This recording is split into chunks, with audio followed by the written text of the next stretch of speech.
ஸ்ரீசக்கரம் பக்தினர்களுக்கு அன்பான வணக்கம். நம்ம இன்னைக்கு வேலூர் புகழ்பெற்ற ஜோதிடரான பைரபாபா ஜோதிட உலகத்துக்கு வந்திருக்கோம்.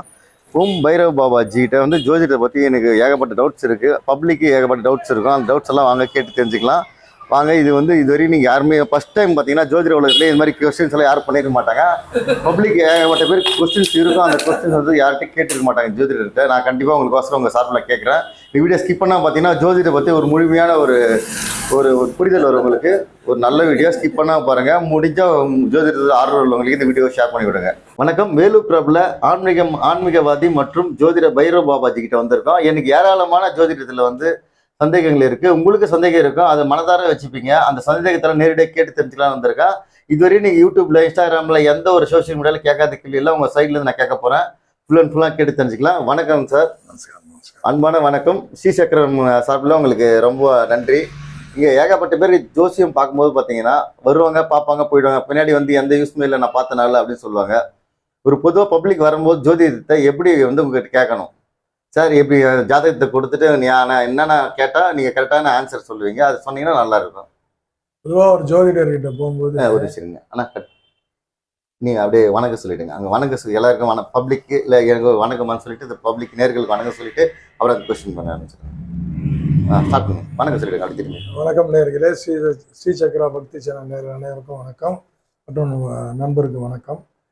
என்னன்னா இவர் நல்ல கேள்வி ஒன்று கேட்டார். ஏன்னா எல்லா சப்ஜெக்ட்லையும் எல்லாருக்கும் கொஞ்சம் அறிவு இருக்கும். பொதுவாக ஒரு மார்க்கெட்டுக்கு போய் காய்கறி வாங்குறது, ஒரு மளிகை சாமான் போய் மளிகை சாமான் வாங்குறது. ஆனால் ஜோதிடர்கிட்ட வரும்போது அது ரொம்ப வீக்கான இடம். சப்ஜெக்ட் நாலேஜே இருக்காது. எவ்வளோ பெரிய ஆளாக இருந்தாலும் நம்ம அவங்கள ஜீரோ பண்ணி அனுப்பிச்சிடுவாங்க. ஆனால் ஒரு சொன்னால் நம்ப மாட்டீங்க, இங்கே வரவங்க எல்லாம் இங்கே வந்துட்டு அப்புறம் தான் வீட்டுக்கு ஃபோன் பண்ணி டேட் ஆஃப் பர்த் கேட்குறாங்க. அவ்வளவு அதை பற்றி ஒரு ஞானம் இல்லாமல் மற்ற கடைக்கு போய் துணி எடுக்க போகிற மாதிரி இங்கே உக்காந்துட்டு தான் கேட்குறாங்க. அதனால் ஒரு ஜோதிடர்கிட்ட போகும்போது முக்கியமாக டேட் ஆஃப் பர்த்து, டைமு, பிறந்த இடம் ரொம்ப முக்கியம். பிறந்த இடம் இது மூணுத்தையும் கொண்டு போய் அவர்கிட்ட போய் கொடுத்து தான் விளக்கம் கேட்கணும். என்னென்ன கேட்கணும் அப்படின்னு. இப்போ உங்களோட ஏஜ் என்னவோ அந்த ஏஜை மைண்டில் வச்சுக்கணும்.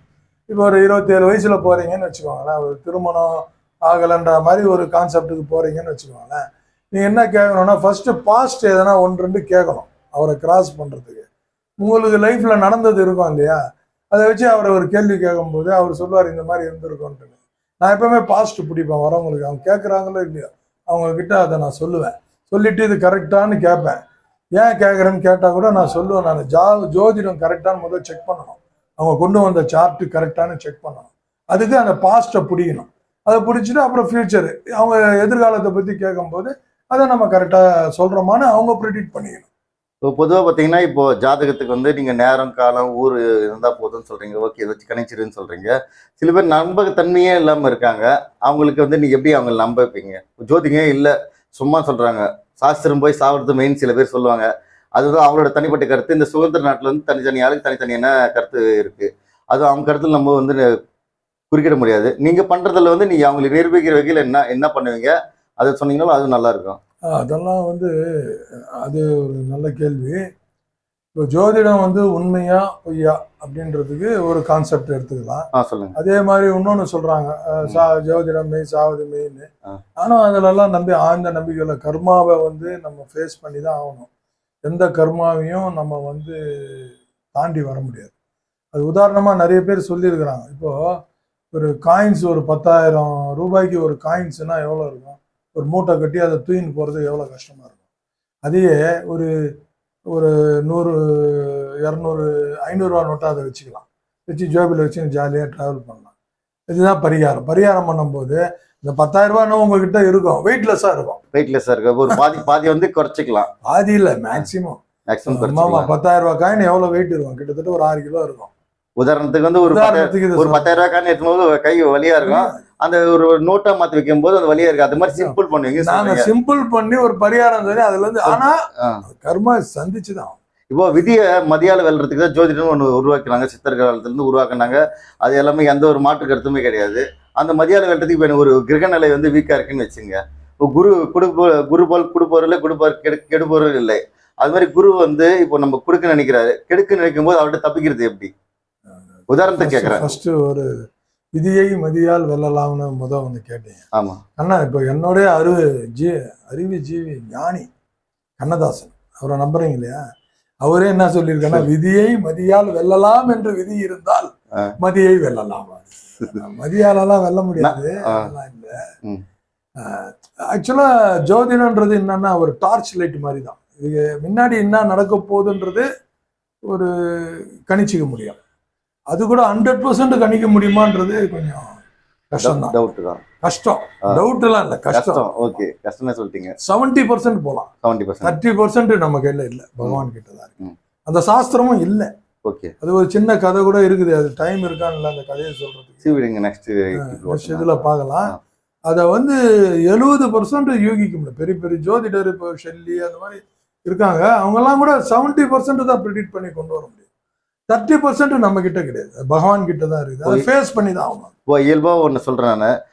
குரு பத்தி ஏதோ கேட்டீங்க. ஆமா, குரு போல் கொடுப்பொருள், குருபோல் கெடுப்பொருள் இல்லை. அது அதுக்கு இது இப்போ பாத்தீங்கன்னா, குரு ஒரு 10ஆம் ஸ்தானத்துல வரும்போது சிவனே குரு ராசி கட்டத்துல 10ஆம் ஸ்தானம், சிவனே பிச்சை எடுத்தா வாய்மொழி வரலாறு இருக்கு. இப்போ எனக்கு ஒரு குரு ஒரு உதாரணத்தை நான் சொல்றேன். எனக்கு குரு 10ஆம் ஸ்தானத்துல வரும் பாத்தீங்கன்னா, ரொம்ப டிக் கண்டிஷன்ல போயிடுவாங்க. ஒரு மதிக்காத கண்டிஷன்ல, ஒரு பெக்கரோட லோயர் கண்டிஷன் போயிடுவாங்க.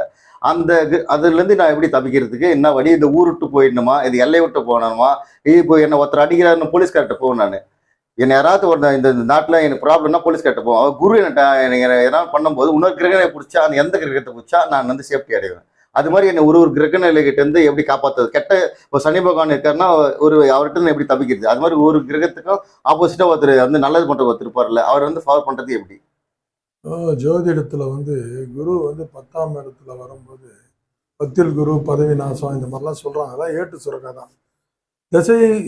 அப்போ என்ன திசை நடக்குது, என்ன திசையில நம்ம இருக்கணும்ன்றத மெயினா பார்க்கணும். 10ல் ஜோதிட விதியில இதை சொல்றீங்க நீங்க. 10ல் குரு இருந்தா மந்திரி ஆவான்னு சொல்றான். பதவி பறிபோம் தான் கேள்விப்பட்டிருக்கேன். இல்ல 10ல் குரு அனுபவத்துல சொல்றீங்க, எனக்கு தெரியாது. இல்ல ஏட்டுல இருக்குது, ஜாதக அலங்காரத்துல இருக்கு. எடுத்து பாருங்க. 10ல் ஒருத்தன் குரு பிறக்கும் போது நான் சொல்றேன், நீங்க கேட்கிற கேள்வி கோச்சாரத்தை சார்ந்து. ஆமா, அதுதான் நான் சொல்றது. 10ல் ஒருத்தன் பிறகுறான்னா மந்திரி ஆவான்றான். மந்திரி பிறக்கும் போது அவன் 10ல் குரு இருக்கணும். லக்னத்துல இருந்து பக்கத்துல, சந்திரன்ல இருந்து இல்ல. நீங்க கோச்சாரம் சந்திரன் பேஸ் பண்ணி போறது. சந்திரன், சனி பகவான், இதெல்லாம் சந்திரனை பேஸ் பண்ணி.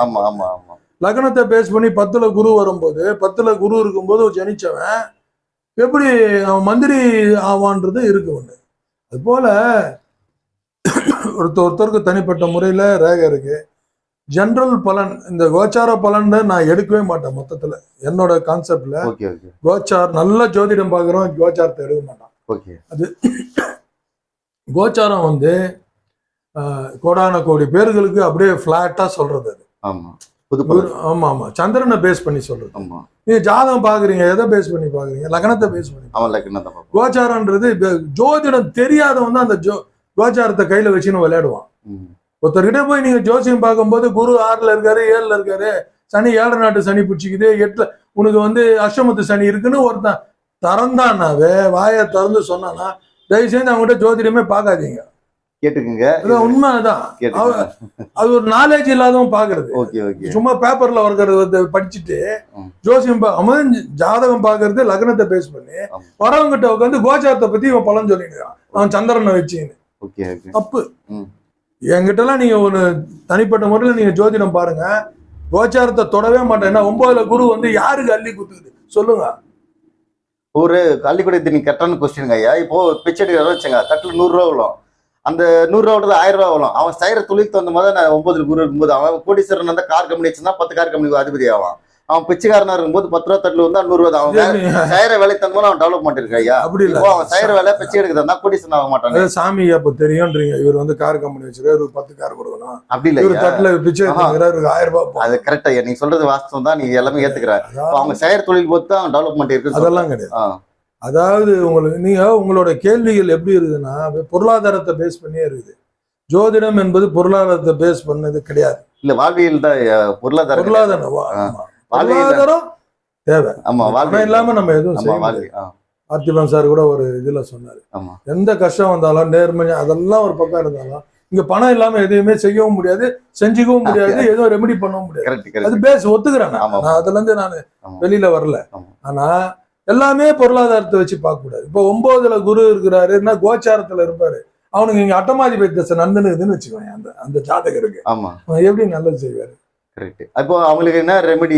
வாதகாதிபதி தசை நடக்குது, சரி எப்படி செய்வாரு? Okay, correct. அதுக்கு ரெமெடி என்ன பண்ணுவீங்க? நான் என்ன சொல்றேன், கோச்சாரத்தை தயவு பண்ணி 25% எடுத்துக்கோங்க. சரிங்க. இப்போ 100ல 25% எடுத்துக்கோங்க. அதையே 100% எடுக்காதீங்கன்ற நான் லக்னம் கோச்சாரம் எதுவுமே கேட்கலங்க ஐயா. இப்போ பொதுவாக ஒருத்தர் டெவலப்பா அவளை பிறந்ததுல கஷ்டமே பட்டுட்டு இருக்காரு ஐயா. அவர் ஜாதகத்துல எந்த கட்டம் எப்படின்னா இருக்கட்டும், அவர் டெவலப் ஆகிறதுக்கு எந்த கிரகத்தை பிடிக்கணும், எந்த கடவுள வேண்டணும், அது மாதிரி எப்படி எப்படி கேட்கலாமா? அது மாதிரி ஜோசியர்கிட்ட கேட்கலாமா? கேட்கலாமா? நல்ல கேள்வி. கேள்விக்கு ஃபர்ஸ்ட் கேள்வி, அதுக்கு பதில். இப்போ நிறைய நீங்க பாவம் கேட்குறீங்க, அந்த மாதிரி நான் நிறைய பேரை சந்திச்சிருக்கிறேன். ஒரு 40-50 வயசு வரைக்கும் தொட்டதெல்லாம் ஃபெயிலியரா இருக்கும். ஒரு மனிதனோட ஆயுள் 120 வருஷம். எவ்வளோ? 120. ஜோதிட பிரகாரம் 9 கிரகம், ஒரு கிரகத்துக்கும் வந்து சுக்கிரனுக்குன்னா 20 வருஷம், சனிக்குன்னா 19 வருஷம், அந்த மாதிரி இருக்கு. இது எல்லாத்தையும் நீங்க டோட்டல் பண்ணீங்கன்னா 120 வருஷம் வரும். எவ்வளவு வரும்? 120 வருஷம். அப்போ ஒரு மனிதன் இங்க ஜனிச்சான்னா வாழ்றதுக்கு அதிகாரம் எவ்வளவு இருக்கு? 120 வருஷம் இருக்கு. ரெண்டாவது பாயிண்ட்டுக்கு வரேன். இந்த 120 வருஷத்துல யார் அவ்வளவு நாலேஜோட வாழ்றதுன்றது கவர்மெண்ட் 58 வயசு தான் வச்சிருக்கிறான். 60 தான், அவ்வளவுதான். அதுக்கப்புறம் பசங்க தலை எடுத்துருவாங்க, நம்மளோட இம்ப்ளிமெண்ட் ஆகாது, பசங்களுக்கு தான் இம்ப்ளிமெண்ட் ஆகும். எல்லா இதுலயும் அதான்.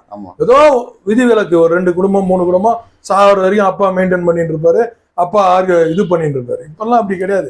பசங்க இன்னைக்கு 23 வயசுல 1 லட்சம் சம்பாதிக்க ஆரம்பிச்சிட்டாங்க. ஏதோ போயா சும்மா அப்படின்னு வாங்க. நல்லா புரிஞ்சுக்கணும். அப்போ கிராமத்துல கேள்விப்பட்டிருப்பீங்க நீங்க, 30 வருஷம் வாழ்ந்தவனும் இல்ல, 30 வருஷம் இறந்தவன் சொல்லி. ஆமா, கெட்டவனும் இல்ல, இறந்தவன் இல்ல, ஒரு முழுக்காயில 30 வருஷம் வாழ்ந்தவன் இல்ல. ஒரு பிளானட்டுக்கு ஆப்போசிட் திசை வரும். ஆமா, எல்லாம் சனி பகவானுக்கு மட்டும் விதி விலக்கு இல்ல. அவர் சனி பகவான் இதுல பிறந்தவங்களுக்கு வந்து 70 வயசு மேல வரும். அதுக்குள்ள இவன் வாழ்க்கை முடிஞ்சிடும். அதனால அவனுக்கு மட்டும் கிராஃப் ஓரளவுக்கு அப்படியே போயிட்டு இருக்கும். ஆமா, சனி திசையில சனி நட்சத்திரத்துல பிறகுறவனுக்கு, சனி மகரம் கும்பம் பிறகுறவங்க வந்து அப்படி கிடையாது. அப்போ பூசம், அனுஷம், உத்திரட்டாதி இந்த நட்சத்திரத்துல பிறகுறவனுக்கு காலப்பகை வந்து ஆஃப்டர் 70 வரும். அதுக்குள்ள இவன் வாழ்க்கையை தான் முடிச்சிடறான் பேசிக்க. மீதி பேர்லாம் சந்திச்சே ஆகணும், ஆப்போசிட் சைடு. அப்போ ஒரு ஜாதகத்தை எடுத்த உடனே தேவர் குலமா அசுர குலமான்னு பார்க்கணும். தேவர்கள் நன்மை செய்வாங்களா, அசுரர்கள் நன்மை செய்வாங்களான்னு பார்க்கணும். இவர் எந்த நட்சத்திரம் பொறுத்தவரை இவருக்கு 30 வருஷம் பிறகு வாழ்க்கையா இல்ல 30 வருஷத்துக்குள்ள வாழ்க்கையான்னு பிரிக்கணும். ஜாதகத்தை 3 ஸ்டெப்பா பிரிச்சு அவனோட யோகம் எப்படி வருது, பிறந்த இடத்துல. இப்ப ரஜினிகாந்த் கர்நாடகால மைசூர், மகாராஷ்டிரால வந்து தமிழ்நாட்டுல வந்து கொடி நாட்டினாரு. அப்ப சில பேருக்கு அந்த மாதிரி இருக்கும், பிறந்த இடத்துல ஜெயிக்க முடியாது, வெளியில வந்து ஜெயிப்பாங்க. இந்த மாதிரிலாம் ஒரு ஜாதகத்தை பிரிக்கணும் தான். ஆனா நீங்க சொல்றது உண்மைதான். சில பேருக்கு ஆரம்பத்துல இருந்து ஒரு ரொட்டேஷனே மாட்டிக்கும். 40 வயசு 50 வயசு வரைக்கும் மாட்டிக்குது. நிறைய பேர் பார்த்திருக்கிறேன். ஆமா, சில பேர் அப்படியே கஷ்டப்பட்டுனே இருப்பான். ஒரு 20-24 வயசுல டேக் ஆஃப் ஆயிடும், 40-50 வயசுல கிளியர் ஆயிடும். சில பேர் 40-45 வயசு வரைக்கும் கஷ்டப்படுவாங்க, அதுக்கப்புறம் டெவலப் ஆகும், நல்ல ஸ்டார்ட் ஆயிருக்கு. ஆமா, இந்த மாதிரி இதெல்லாம் இருக்கு, ஜோதிடத்துல இருக்கு. இப்போ ஒரு கேள்வி கேட்கும் போது அதுக்கு நான் விளக்கமா பதில் சொல்றேன். சரிங்க. இப்போ ஸ்டாரே இல்ல, அந்த நான் சொன்ன மாதிரி ஒரு ஜாதகக்காரு ஒரு ஸ்டாரான நட்சத்திரத்துல ஒரு பெண்ணை கல்யாணம் பண்ணிக்கிறாரு. ஆனாலும் பெண் வந்து ஒரு ஆணை கல்யாணம் பண்ணிக்கும் போது அது வந்து அவங்க ஆஃப்டர் லைஃப் மாறுமா நல்ல மாதிரி? நல்ல கொஸ்டின். நான் ஒரு ஜோதிடரா இதுக்கு உதாரணமா நான் நிறைய ஜாதகம் பார்க்குறேன். ஒரு குடும்பம்னு எடுத்தோம்னா வேறு வந்து கணவன், மரம் வந்து மனைவி, அதுல பூக்கிற பூ வந்து குழந்தை. ஒரு ஆச்சரியமா இருக்கும் எனக்கு. ஒரு கணவன் கஷ்டமான காலத்துல அந்த எங்கேயோ வந்து ஒரு பொண்ணு அப்படிதான் வந்து மாட்டுறான். அது வரைக்கும் அவன் நல்லா இருப்பான், பெரிய கோடீஸ்வரன் வீட்டுல கல்யாணம் பண்ணி கொடுத்துருப்பாங்க. இங்கேயும் கோடீஸ்வரன் தொழில் ஆரம்பிச்சு அவன் நஷ்டப்பட்டுருவான். அந்த பொண்ணு அந்த பிறகுற குழந்தைங்களும் கஷ்டப்படும். இப்படிதான் மேட்ச் ஆகுது, இப்படிதான் நடக்குது. ஒருத்தருக்கு ஓஹோன்னு ரொம்ப மோசமா இருக்குது, நல்ல ஜாதகத்தை பிளாக் உள்ள சேர்த்துட்டோம்னா 2 பேரும் அப்படியே தப்பிச்சு வெளில வந்துருவாங்கல்ல, இவ்வளவு மாட்டின்னு உள்ள போயிடுவான். அதான் உண்மை. அப்போ அது வந்து அப்போ ரொம்ப ஜீரோ ராசின்னு சொல்றல, எதுவுமே கஷ்டப்படுற ராசி. அவருக்கு என்னதான் சொல்யூஷன்? அது மாதிரி கல்யாணம் பண்ணமா இல்ல, இதெல்லாம் முஞ்ச 5ஆம் இடத்தை பார்த்தா முன் ஜென்மத்தின் கர்மா தான். அதை ஃபேஸ் பண்ணி கர்மா ஒரு பாதி கூட குறைக்க முடியாதா? எளிய பரிகாரம், இந்த சில்லறைய நோட்டா மாத்திரம் அது மாதிரி பரிகாரம் என்ன இருக்கு? அதெல்லாம் அவங்க ஜாதகத்தை பார்த்தா தோன்ற மாதிரி. உதாரணம் சொல்றேன், நீங்க குருவே கேக்குறீங்க நல்லா செய்வாரு. குருவுக்குலாம் நான் என்ன சொல்லுவேன்னா, பிரதோஷம் ஒன்று ஒரு 1/2 கிலோ கொண்ட கடலை எடுத்துட்டு சுண்டல் செஞ்சு சிவாலயத்துல கொடுத்து அது. ஏன்னா இன்னைக்கு வந்து 2 பேர் மேஜர் ரோல் பண்ணுவாங்க, சுக்கிரனும் குருவும். குரு வந்து இல்ல சுக்கிரன் நீங்க சாதாரணமா நினைக்காதீங்க. குரு வந்து ஏன்னா நிறைய பேர் யூஸ் பண்றது குருவோட பேரை யூஸ் பண்றாங்க, சனியோட பேரை யூஸ் பண்றாங்க. அதனால மேக்சிமம் எல்லாம் இந்த 2 கிரகத்துக்கு தான் பயப்படுறாங்க. ஆனா உண்மையான இதெல்லாம் சுக்கிரன் எல்லாம் அத்து விட்டாருன்னா ரோட்ல வந்துருவான். ஆமா ஆமா, 0ல இருக்கிறவன் மேல போயிடுவான். அதெல்லாம் சுக்கிரன் தான் அதெல்லாம் பண்றாரு, மிகப்பெரிய ஒர்க் பண்ணுவாரு. இவங்க இந்த தேவகுருக்கும் சரி அசுர குருவுக்கு 2 பேரும் 8 யாருன்னா சிவன்.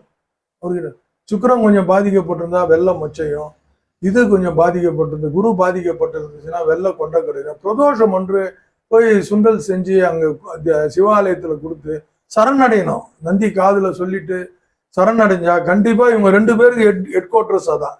சீஃப் மினிஸ்டர் இருக்காங்க, சீஃப் மினிஸ்டர் மேல ஒருத்தர் இருக்காரு பிரைம் மினிஸ்டர். இங்க பணம் இல்லைன்னா அங்க போய் கேட்கிறாரு. மாதிரி அவங்க ஹெட் குவார்டர்ஸ் போயிடணும், சிவாலயத்துல போய் பிரதோஷம் என்று சரணடையணும். கண்டிப்பா விதிவிலக்கு இருக்கு. காயின்ஸ் நோட்டா மாறுறதுக்கு வாய்ப்பு இருக்கு. ஆனா கர்மா தான். 10,000 நீ சுமந்துதான் ஆகும், அது ஒண்ணும் பண்ண முடியாது. தொடர்ந்து பார்த்துட்டே இருங்க, ஸ்கிப் பண்ணாதீங்க. இது மாதிரி உங்களுக்கு ஏகப்படுற சந்தேகங்கள்லாம் கண்டிப்பா கேட்டு தெரிஞ்சுக்கலாம். பொதுவாக ஃபேமிலி நம்ம அப்பா அம்மாவுக்கு பசங்களா இருக்கும், திருமணத்துக்கு முன்னாடி பார்த்தீங்கன்னா நம்ம தனியாக போயிட்டு ஜாதகம் பார்க்குறதா, இல்லை கல்யாணம் ஆன அப்புறம் வந்து குழந்தை ஆயிடுது, மனைவி கனவு 3 பேர் இருக்காங்க, குழந்தை இருக்காங்கன்னா 3-4 பேர் இருக்காங்க. யாருக்கு ஜோதிடர் வந்து பார்த்தா குடும்பத்துக்கே பார்த்த பலன் கிடைக்கும்? கொஸ்டின். ஃபர்ஸ்ட் வந்து ஹஸ்பண்ட் அண்ட் ஒய்ஃபு பிஃபோர் குழந்தை பிறக்கிறதுக்கு முன்னாடி ஆரம்பத்திலே சொல்லியிருக்கேன், வேறு வந்து கணவன், மரம் வந்து மனைவி, அதுல பூக்கிற பூக்கள் தான் குழந்தைங்கன்னு. நீங்க வந்து கல்யாணம் ஆகி குழந்தை பிறந்தனாலும் கணவன் தான் மெயினா ரோல் எடுக்கும். அவர் தான் ஒர்க் பண்ணிட்டு இருப்பாரு. இப்போ மனைவிமார்களும் ஒர்க் பண்றாங்க, 2 பேர் தான் எடுத்து பார்க்கலாம். பிறந்த குழந்தை எப்படி பிறகும்னா நீங்க நம்ப மாட்டீங்க, அப்பாவுக்கும் அம்மாவுக்கும் எப்படி இருக்குதோ அதுக்கு தகுந்த மாதிரி தான் பிறக்கும். எத்தனை ஜாதகம் வேணாலும் இதுக்கு உதாரணம் சொல்லுங்க. அப்பா அம்மா பிச்சை எடுத்துனுக்குறாங்க, பையன் வந்து மாருதி காரில் ஸ்கூலுக்கு போறாங்கன்னா அந்த மாதிரி வாய்ப்பெல்லாம் கிடையவே கிடையாது. பிச்சை எடுத்துன்னு நான் எங்கள் அப்பா பிச்சைக்காரன், எங்கள் ஆத்தா பிச்சைக்காரின்னு தான் பிறப்பான். அவன் கஷ்டப்பட்டுருக்கேன்னா பிறப்பான். ஆனால் இதில் ஒரு சூட்சமாக இருக்குது, நான் பார்த்துருக்குறேன். அந்த மாதிரியே பிறந்துச்சுன்னு வச்சுக்கோங்க, அந்த குடும்பம் பழைக்க முடியுமா? கஷ்டம். சேர்ந்து மருந்து அடிச்சுக்கிறதுலாம் அந்த மாதிரி, அதான் பிரச்சனை. சில பேர் மருந்து அடிச்சிடுறாங்க. ஆனால் ஒரு ஆச்சரியம் என்னன்னா, அதில் ஒரு 2 குழந்தை 3 சின்ன குழந்தை நல்ல நேரத்தில் பிறக்கும்.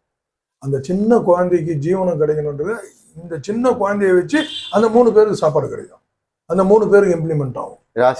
அதெல்லாம் ஆமா, அந்த மாதிரிலாம் நான் ரொம்ப ஆச்சரியப்பட்டுலாம் நான் என் வாழ்க்கையில பார்த்துருக்கேன். ஆனா சின்ன குழந்தை வீட்டுல தான் இருக்கும், பால் குடிச்சுன்னு இருக்கும். இது நேரத்துக்கு மீறி மேல இருக்கிற 3 அப்பாவுக்கு அம்மாவுக்கு பெரியவனுக்கு குழந்தைக்கு இவங்களுக்கெல்லாம் ஜீவனம் கிடைக்கிற அளவுக்கு அவன் பிறந்திருப்பான். யாரோ ஒருத்தர் நண்பர்கள் மூலியமாவோ, பெத்தவங்க மூலியமா, அம்மா அப்பா மூலியமாவோ, மாமனார் மாமியார் மூலமோ ஏதோ ஒரு புஷ்பேக் கொடுத்து அந்த குடும்பம் அப்படி லீட் ஆகினே வரும். இன்னெல்லாம் பார்த்தீங்கன்னா கூட்டு குடும்பத்தில் வந்து எல்லாம் இருப்பாங்க. ஒருத்தர் நேரம் இது வந்தாலும் ஒருத்தருக்கு தீ கூடன்னு சொல்லுவாங்க. அது எந்த உண்மையா? 100% உண்மைங்க. கூட்டு குடும்பம் வந்து கூட்டு குடும்பமா இருப்பாங்க. பெண்கள் வந்து வேலை வெட்டிக்கு போகாம இருந்ததுனால பாலிடிக்ஸ் எல்லாம் அந்த குடும்பத்துல ஒர்க் பண்ணி தான் இந்த மாதிரி பிரிச்சுட்டாங்க. இந்த குடும்ப அமைப்பே நீங்க பிரிஞ்சு போய் கிடையாது. ஆமா, கூட்டு குடும்பம். ஆனா உண்மையிலே கூட்டு குடும்பமா இருந்து பாருங்க, கண்டிப்பா ஒருத்தனுக்கு நேரம் சரியில்லைன்னா பெரியவனுக்கு நல்லா இருக்கும், அவங்கள வண்டி ஓடின்னு இருக்கும். அவனுக்கு இப்படி இறங்கும் போது இந்த பையன் எந்திரிப்பான், கடைசி சின்ன பையன் எந்திரிப்பான். அதெல்லாம் இந்த பெரிய பெரிய குடும்பம்லாம் இன்னைக்கு பாருங்க, இந்த மார்வாடிஸ் குடும்பத்தெல்லாம் பார்த்தீங்கன்னா அவங்க ஏன் விழவே மாட்டாங்க. முஸ்லீம்ஸ் பாருங்க, அவங்க ஏன் விழவே மாட்டாங்க. காரணம் அதான், மேக்சிமம் இன்னைக்கு அவங்க கூட்டு குடும்பத்துல தான் இருக்காங்க. நான் பார்த்துட்டேன், எல்லாம் கூட்டு குடும்பத்துல தான் இருக்காங்க. அதாவது இவங்க பிறந்து வளர்ந்து இவங்க பசங்கள்லாம் மேல வரும்போது தான் இவங்க வெளில லெஃப்ட் ஆகுறாங்க. அதுக்கப்புறம் அதுங்க அப்படியே ஒண்ணு சேருது. இந்த மாதிரிதான் ஒரு கூட்டு குடும்பமா இருக்கு. நல்ல கேள்வி. கூட்டு குடும்பமா இருந்தா என்ன, இன்னைக்கு இருக்கிற இந்த வீட்டு வசதி அதெல்லாம் பார்க்கும்போது இருக்க முடியுமான்னு தெரியல. ஏன்னா எல்லாம் சுருங்கி போச்சு. இப்போ ஒரு பெட்ரூம் வச்சுன்னு இருக்கிறதே கஷ்டமா இருக்குது. இன்னைக்கு எங்க 5 பெட்ரூம் 6 பெட்ரூம் வச்சுலாம். கிராமத்துல வேணா சாத்தியம், ஒழிய சிட்டியில சாத்தியம் கிடையாது. ஆனால் கூட்டு குடும்பமா இருக்கும்போது நமக்கு முன்னோர்கள் ஒரு 2 தலைமுறைக்கு முன்னாடி பாத்தீங்கன்னா கோல் ஒன்றவங்கலாம் பாத்தீங்கன்னா ஒத்துமையா தான் இருந்துக்கிறாங்க. ஆனா இப்போதான் டப்புன்னு ஒரு ஜெனரேஷன்ல அந்த ஃபேமிலி பேர் 90களுக்கு அப்புறம் காணாம போயிடுது. 90கள் அப்புறம் பாத்தீங்கன்னா எல்லாம் அந்த பேரே காணாம போயிடுது. நல்லா வாழ்ந்தவன் பேரே காணாம போயிடுது. காரணம் அது இல்ல. யாருக்குமே கிராஃபுக்கு கண்டினியூவா போவாதுங்க. அந்த 30 சொன்னேன் தெரியுமா, ஒரு நட்சத்திரத்துக்கு ஆப்போசிட் நட்சத்திரம் வரும். இப்போ எந்த திசையில இப்ப கேது திசையில பிறகுறான்னா அவனுக்கு சூரியன் சந்திரன் ஆப்போசிட், சுக்கிர திசையில பிறகுறான்னா அவன் குரு ஆப்போசிட், சனி திசையில பிறகுறான்னா அவனுக்கு செவ்வாய் ஆப்போசிட், செவ்வாய் திசையில பிறகுறான்னா அவனுக்கு வந்து சனி பகவான் ஆப்போசிட். ஃபர்ஸ்ட் ஆனா தப்பிப்பான், இல்லைன்னா கிடையாது, போட்டு பாருன்னு வெளில வந்துருவாங்க. இதுதான் பிரச்சனை. இப்போ கூட்டு குடும்பத்துல வாழ்ந்தா இப்போ யாராச்சும் ஒரு ராசிக்காரர் நல்ல நேரம் வந்து மத்தவங்க எல்லாரும் கண்டிப்பா குடும்பமே நல்லா இருக்கு. 101%. குடும்பமே நல்லா ஏதோ இருக்கு. ஏங்க ஒரு குடும்பத்துல கடைசி குழந்தை பிறகுது, அதை வச்சு அந்த 3 பேருக்கு சோறு கிடைக்குதுங்க. மொத்த ஃபேமிலி. ஆனா முன்னெல்லாம் பாத்தீங்கன்னா சித்தப்பா மாமா அத்தை அது மாதிரி எல்லாருமே ஒன்னா இருப்பாங்க. ஒரு நல்ல ஏதோ ஒண்ணு, ஒருத்தர் இல்லைன்னா ஒருத்தர் நேரம். அது கேள்வியே எங்கிருந்து வருது? அப்போ ஒன்னா இருந்தா நல்லா வருதுன்னு தானே அந்த கேள்வி வருது. ஆமா, அது மாதிரி வாழ்ந்துருக்காங்கல்ல, வாழ்ந்தாரு. அதனால தானே கேள்வி வருது. இந்த வாழ்வியல மாறி போச்சு. அதனாலதான் இப்போ சில இன்னைக்கு பேர் இருக்கிற கஷ்டம். சிட்டியில கூட்டு குடும்பம் இருக்க முடியுமான்னு தெரியல. ஆனா கிராமத்துல ட்ரை பண்ணலாம். இன்னைக்கும் எல்லாம் ஒத்துமையா இருந்தா நல்லா தான் இருக்கிறாங்க. நல்லா இருக்கும். இப்ப கிரக நிலையில பாத்தீங்கன்னா நீச்ச பங்கம் ராஜயோகம் இது மாதிரி இருக்கு. அதை பத்தி என்ன சொல்றீங்க ஐயா? கண்டிப்பா நீசபங்க நீசன் நின்ற இப்போ ஒரு வீட்டுல ஒரு கிரகம் நீசம் ஆகுது, அந்த வீடு குத்தவர். இப்போ ஒரு உதாரணத்துக்கு செவ்வாய் வந்து விருச்சிகத்துல வந்து நீசம் ஆகுறாரு, கரெக்டுங்களா? ஓகே. செவ்வாய் வந்து சந்திரன் நீசம் ஆகுறாரு, சந்திரன் வந்து அங்க நீசம் ஆகுறாரு. வீடு கொடுத்த செவ்வாய் அங்க மகரத்துல உச்சம் ஆகுறாருன்னு வச்சுக்கோங்க. வீடு கொடுத்தவர் ஓகே. நீச பங்குறாரு. நீச்ச பங்கம். இப்ப செவ்வாய் வந்து அங்க நீசம் ஆகுறாரு. எங்க நீசம் ஆகுறாரு? கடகத்துல. அந்த வீடு கொடுத்த சந்திரன் போய் ரிஷபத்துல உச்சமானா நீச பங்க ராஜயோகம். இது ஒரு ஜாதகத்துல இருக்கும். உனக்கு நீச பங்க ராஜயோகம் இருக்குது அப்படின்னு சொன்னா அது வேலை செய்யணும்னா செய்யாது. எப்போ செய்யணும்னு கேளுங்க. எப்போ செய்யணும்னா அந்த தசையை அவன் சந்திக்கும் போது ராஜயோகம். உதாரணம், அவன் பாரத பிரதமர் எடுத்துக்கோம். ஓகே. அதாவது விருச்சிக லக்னம், லக்னத்துல சந்திரன் நீசம், வீடு கொடுத்தவர் அங்கேயே ஆட்சி, நீச பங்க ராஜயோகம். லக்னத்திலே மகா சக்கரவர்த்தி யோகம். சாதாரண குடும்பத்துல இருந்து வந்தார்ல, அடிச்சு தூள் கிளம்பின்னு வந்தார்ல. ஒரு ஆபீஸ் பாயா ஸ்டார்ட் பண்ணார் அவரு. அங்க பிஜேபி ஆபீஸ் பாயா இருந்து லெட்டருக்கு கையெழுத்து எல்லாத்தையும் பதில் போட்டுக்கின்னு அங்க இருந்து ஒரு குஜராத்ல ஒரு பிரச்சனை வரும்போது மோடி அங்க அனுப்பலான்னு ஒரு பஞ்சாயத்து தேர்தலில் கூட அவர் நிக்கல, ஸ்ட்ரெயிட்டா சிஎம். 6 மாசத்துல இது ஒரு எம்பி கூட ஒண்ணுமே ஆகல, ஸ்ட்ரெயிட்டா பார்லிமெண்ட்ல பிரதமரா தான் உள்ள போறாரு. அந்த நீச்ச வந்த ராஜயோகத்தினால் நடக்குது. அந்த திசையை சந்திச்சனால நடக்குது. அதுவும் சந்திக்கணும். அது எல்லாமே ஒன்று சேரும் போதுதான் அது ஆக்டிவ் ஆகும் சொல்றீங்க. உதாரணம், ஓகே, சந்திராஷ்டமம் மாசத்துல 2.5 நாள் வருது. ஓகே. அதையும் இப்ப நம்மளுங்க சுருக்கிட்டானுங்க, நட்சத்திர பேஸ்ல போறானுங்க. 2.5 நாளும் சந்திராஷ்டமம் தான். நட்சத்திர பேஸ்ல ஒரு நாள் தான் எனக்குன்னு சொல்றது தவறு. ஆனா மத்த நாள்ல சந்திரன் இல்லையா? இருக்காருல்ல. அப்ப ஏன் அவர் வேலை செய்யல? 8ல வரும்போது தான் வேலை செய்வாரு. வெளில வந்துட்டாருன்னா ஒன்னும் பிரச்சனை கிடையாது. 8ல இருக்கும்போது மட்டும் தான் அந்த சந்திராஷ்டிரம் வரும். ஒரு ஜாதக கட்டத்துல 8ல வந்து சந்திரன் அவர் ராசிக்கு 8ல மறையும் போது சந்திராஷ்டிரம் வந்தது. மீதி நேரத்துல இருக்காருல்ல, பாதிக்கல. அந்த மாதிரி நீ ஒரு என்ஜாய் பண்ணணும்னா அந்த தசையை சந்திக்கணும். ஆனா இந்த நேரத்துலதான் நீ கோச்சாரத்தை கையில எடுக்கணும். அவங்க வழி விடணும். குருவும் சனியும் வழிவிட வேண்டும். குரு சனி அதுதான் கோச்சாரம். ஆனா நம்ம ஆளுங்க வாழ்றதுக்கு அதை பார்த்துக்கிறானுங்க. சில பேர் சந்திராஷ்டிரம் சொல்லும் போது அவங்க நீ சொன்ன மாதிரி அது 8வது இடத்துல வருடம் பூராவே அவங்களுக்கு சந்திரன் வந்து உட்கார்ந்துட்டு அந்த வருஷம் பூரா கஷ்டமா இருக்கு. வருடம் பூரா உட்காரத்துக்கு வாய்ப்பே இல்லை. வாய்ப்பு இருக்கு. மாசத்துல 2 நாள் தானே. மாசம் 2 நாள் இல்லைங்க. இப்போ வருஷ பலன் பார்க்கும்போது அந்த கட்டத்துல உட்கார மாதிரி எதனாச்சும் ஆப்ஷன்ஸ் இருக்கா? சில பேருக்கு அந்த மாதிரிலாம் இருக்கு. அது மாதிரி ஆப்ஷன்ஸ் கிடையாது. இப்போ சந்திராஷ்டிர சமையல நம்ம தற்காத்துக்கு அது என்னென்ன ஆப்ஷன்ஸ் சொல்லுங்க. நீங்க யூடியூப்ல ஸ்ரீசக்கரால போடுறாரு ஒரு சந்திராஷ்டமா அதை நான் சொல்லுங்க. சாதாரண விஷயம் தான். சொல்லுங்க. மண் அகல் 2 எடுத்துக்கோங்க. மண் அகல் வெத்தலை இல்லைன்னா ஒரு 2 இலை, ஏதாவது ஒரு இலை. ஓகே. ஒரு தட்டுல ஒரு இலையை வச்சு ஒரு புடி அரிசி, வீட்டுக்கு யூஸ் பண்ற அரிசி, அது மேல 2 விளக்கு. சமையல் எண்ணெய் மட்டும் யூஸ் பண்ணாதீங்க. சாதா நெய் போட்டா விசேஷம். இல்ல ஏதோ ஒரு எண்ணெய் போட்டு ஏத்திட்டு சந்திரபவனை ஒரு ஊதத்தி வச்சுட்டு வெளில போங்க. ஏதாவது ஆகுதா பாருங்க. இது காயின்னு நோட்டா மாறிடும். வீட்டுல செய்யலாம். ஆமா, வீட்லயே. அது கோயிலுக்கு கூட போக தேவையில்ல. பாத்துங்க, சந்திராஷ்டமணி சில பேர் முக்கியமான வேலைக்கு போறவங்க ஐயா ரெகுலராவே சந்திராஷ்டமம் வந்து நீங்க தடைப்படாம அந்த நாள் இனிய நாள் அமைனா ஐயா சொல்றதை ஃபாலோ பண்ணிக்கோங்க. ஒரு எளிமையானதா ஒண்ணு, அது வீட்லயும் பண்ணலாம் சொல்றாரு. பண்ணலாம். அதுவும் எண்ணெய் எது குறிப்பில்ல, ஏதாச்சும் ஒரு எண்ணெய் யூஸ் பண்ண சொல்ல, சமையல் யூஸ் பண்ணாத எண்ணெய் யூஸ் பண்ண சொல்றாரு. ஒரு எளிமையான பரிகாரம். ஃபர்ஸ்ட் டைம் இது செஞ்சு பாருங்க. சூப்பர், அருமையா இருக்கும். நல்லதா ஒண்ணா இருக்கு, பயன்படுத்திக்கங்க. பயன்படுத்தணும். ஓகே. இப்போ கும்பராசிக்கு என்ன ராசியா சூஸ் பண்ணி கேட்கலாமா? ராசியானா எப்படி கேட்பீங்க? வேற ஒன்று கொஸ்டின் யோசித்து டக்குன்னு வந்துட்டேன். எழுதி வச்சு. ராசியா கேட்டீங்கன்னா கோச்சாரத்துக்கு போயிடும். இது குடும்ப ஒத்துமைக்கு கேட்கலாம். ஸ்டார்டிங்லாம் இருக்குண்ணா. ஓகே. இப்போ பொதுவாக பார்த்தீங்கன்னா பிடிமானமே இல்லை இருக்கும். ஒரு பிள்ளையா இருப்பான், அப்பாவுக்கு அவனுக்கு ஆகாது, அம்மாவுக்கு அவனுக்கு ஆகாது, குடும்பத்திலேயே அவனுக்கு அதிகமாக பற்று இருந்தாலும் அப்பா அம்மாவுக்கு வந்து அவன் பற்று இல்லாமல் இருக்கும். எந்த கிரகநிலை பாதிக்கும் போது அவருக்கு வந்து அந்த நிலை ஏற்படுது. அவர் வந்து அப்பா அம்மா பாசத்தை ஏங்கிட்டு பாரு, அவங்க கூட சேரணும், ரத்த மதத்து கூட சேர்ந்து ஒத்துமையா இருக்கணும்னா எந்த கிரகத்தை அவன் ஆக்டிவேஷன் பண்ணணும், அதுக்கு என்ன பரிகாரம்? அதெல்லாம் வந்து ஒரு ஜோதிடர் கட்டத்தை எடுத்தீங்கன்னா, ஒருத்தர் பிறந்த கட்டத்தை எடுத்தீங்கன்னா 4ஆம் இடம் தாய், 9ஆம் இடம் பாக்கியாதிபதி, மூத்த சகோதரம் 11ஆவது இடம், இளைய சகோதரம் 3ஆம் இடம், இந்த மாதிரிலாம் இருக்கு. ஒருத்தர் ஜாதகத்தோட அமைப்புல பார்க்கணும். தகப்பன் எப்படி இருக்கிறான், தகப்பன் போய் ஒரு அட்டமாதிபதி கூட சந்திச்சுட்டான்னு வச்சுக்கோ, பாதகாதிபதி சாரம் பெற்றுட்டான்னு வச்சுக்கோ, அந்த பையனும் இவனுங்க ஒத்தே வராது, தகப்பனுங்க ஒத்து வராது. அவரும் நின்று இவனுக்கு செய்யக்கூடாது, தாய் செய்யணும். அதான் சொல்லுவாங்க சில பேர். சிம்ம லக்னத்துக்கு பாத்தீங்கன்னா ரெண்டுமே மாட்டிக்க, தாயும் மாட்டிக்க, தகப்பனும் மாட்டிக்க. அவங்க யாரு கூடமே சேர மாட்டாங்க. ஆமா, இல்ல தண்ணி கட்டுற அப்ப மறைஞ்சிட்டாங்க. சிம்ம லக்னத்துக்கு 4-9 உடைய செவ்வாய் மறைஞ்சிட்டாருன்னு வச்சுக்கோ, தன்மை ஆயிடுவாங்க. ஆமா ஆமா, அது தப்பே வேலை செய்யாது, மறையணும் ஒரு கிரகம். அதாவது கெட்டவன் கெட்டு போனாங்க, நல்லவன் நல்லா இருக்கணுங்க. சிம்மராசிக்கிறப்ப பொதுவாக பார்த்தீங்கன்னா சிம்ம லக்னம் ராசியை பொதுவாக பார்த்துருக்கேன். நானும் சாதாரணமாக பார்த்துருக்கேன் வாழ்வியல்ல. அப்போ பார்த்தீங்கன்னா அவங்க சொல்றதான் கேட்கணும்னு நினைப்பாங்க. ஒத்துக்க மாட்டாங்க. இல்லைங்களா? இல்ல ஒத்துக்க மாட்டாங்க. ஒத்துக்க மாட்டீங்களா? சரி, ஓகே. அப்பெல்லாம் சிம்மன்னா அவன் தான் டாமினேட், துப்பிட்டு இதெல்லாம் அதெல்லாம் தப்பு. அது சிம்ம எத்தனை பேர் பயந்த சுபம் இருக்குதான் தெரியுமா? அதெல்லாம் அந்த ஜாதக அமைப்பு, அவன் சந்திரிக்கிற நேரம், அவன் சந்திக்கிற திசை, அது நின்று நடத்துற இடம், அதை பொறுத்து வரும். இப்போ செவ்வாய் பார்க்கும்போது குடும்பம் வந்து ஒற்றுமை ஓகேவாங்களா? செவ்வாய் வந்து குடும்ப ஒற்றுமைக்கு எல்லாம் செவ்வாய் எடுக்க கூடாது. அவர் ரத்தத்துக்கு உரியவர். அவரு வந்து சகோதர ஸ்தானம் சொல்லுவாங்க.